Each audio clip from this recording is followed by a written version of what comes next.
പ്രിയപ്പെട്ട മക്കളെ, നിങ്ങളോടാണ്. എവിടേക്കെങ്കിലും ഒരു ആഘോഷ പാർട്ടിയിലേക്ക് നിങ്ങളെ ക്ഷണിച്ചേക്കാം.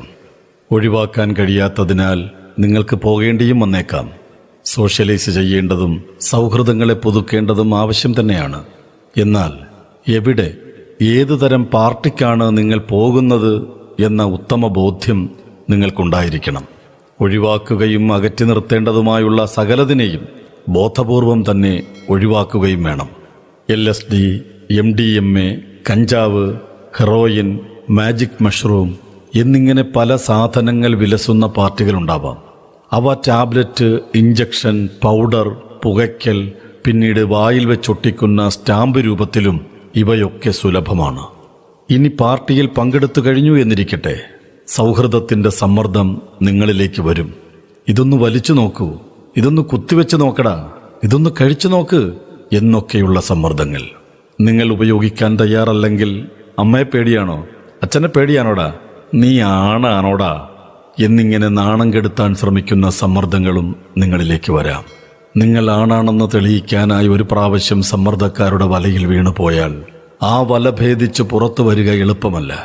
വലയിൽ വീണു കഴിഞ്ഞാൽ യഥാർത്ഥത്തിൽ നിങ്ങളുടെ ആണത്വം ഇവിടെ നിന്ന് ക്രമേണ നഷ്ടപ്പെടാൻ തുടങ്ങുകയാണ്.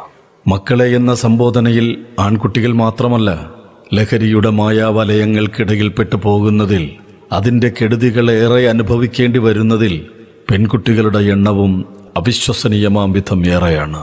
ഓരോ ലഹരി പാർട്ടിയും അവസാനിക്കുന്നത് മക്കളെ നിങ്ങളുടെ വിലയേറിയതെല്ലാം നഷ്ടപ്പെടുത്തിക്കൊണ്ടും മൂല്യവത്തായ ജീവിത വിശുദ്ധിയെ ഇല്ലായ്മ ചെയ്തുകൊണ്ടുമാണ്.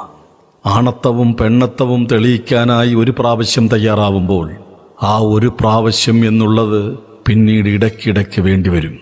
അവസാനം കരകാണാ കയത്തിലേക്ക് നിങ്ങൾ വീണു പോയിട്ടുണ്ടാകും. ഒരു ഡ്രഗ് അഡിക്റ്റായി മാറിക്കഴിയുമ്പോൾ ഇത് വാങ്ങുവാനുള്ള പണത്തിനായി നിങ്ങളൊരു കള്ളനും കൊലപാതകിയുമൊക്കെയായി മാറിയേക്കാം. അതുകൊണ്ട് ആ ഒരു പ്രാവശ്യം എന്ന സന്ദർഭം നിങ്ങളിലുണ്ടാവരുത്. നിങ്ങളുടെ ഡ്രഗ് അഡിക്ഷനാൽ നിങ്ങളുടെ വീട്ടുകാരായ അച്ഛനും അമ്മയും പെങ്ങളുമൊക്കെ നിങ്ങൾ കാരണം കടുത്ത മാനസിക കഷ്ടതകളിലേക്ക് മാറ്റിമറിക്കപ്പെടും. അത് പലപ്പോഴും കൂട്ട ആത്മഹത്യകളിലേക്ക് നയിക്കപ്പെടും. ഒരിക്കൽ നിങ്ങൾ ലഹരിയുടെ ഉപഭോക്താവായി മാറുമ്പോൾ യഥാർത്ഥത്തിൽ ലഹരി മാഫിയയിലെ കണ്ണിയായും വിതരണക്കാരനായും കൂടി മാറുകയാണ്. അങ്ങനെ സ്വന്തത്തിനും കുടുംബത്തിനും സമൂഹത്തിനും രാജ്യത്തിനാകെ തന്നെയും നാശം വിതയ്ക്കുന്നവരായി നിങ്ങൾ മാറുകയാണ്. ഒരിക്കൽ നിങ്ങൾ നർക്കോട്ടിക്സ് കൺട്രോൾ ബ്യൂറോയുടെ കയ്യിൽപ്പെട്ട് കഴിഞ്ഞാൽ ഓർക്കണം, നിങ്ങളുടെ അച്ഛൻ ഷാറൂഖ് ഖാൻ ആയിരിക്കില്ല, അമ്മ ഗൗരിയുമായിരിക്കില്ല. അവരെ ആശ്വസിപ്പിക്കാൻ